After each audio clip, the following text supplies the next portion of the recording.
188వ డివిజన్లో ఈరోజు గౌరవ మేయర్ నీతి కిరణ్ గారు మరియు స్థానిక కార్పొరేటర్ చెందుపట్ల మరింత శ్రీనివాస్ గారి ఆధ్వర్యంలో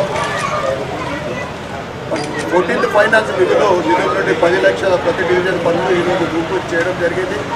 ఈ సందర్భంగా డివిజన్ పెద్దలకు సోదరమణులకు భారతీయ జనతా పార్టీ మరియు ఇతర పార్టీ సీనియర్ నాయకులకు కార్యకర్తలకు అందరికీ కూడా పేరు పేరున ధన్యవాదాలు.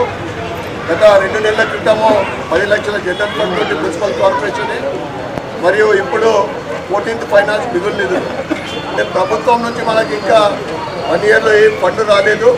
మేము అడుగుతా ఉన్నాం, తప్పకుండా వచ్చే కొద్ది రోజులలోనే ఫండ్ వచ్చే అవకాశం ఉంది. ఆ ఫండ్ తోటి టీఎఫ్ఐడిసి ఫండ్ కానీ స్పెషల్ ఫండ్ ద్వారా నిజామాబాద్కు ఇంకా రాబోయే కొన్ని నెలల్లోనే రోడ్లు కానీ డ్రైనేజ్ కానీ డెవలప్మెంట్ జరుగుతుందని మీ అందరూ కూడా తెలియజేస్తా ఉన్నాం. భారత్ మాతాకి జై.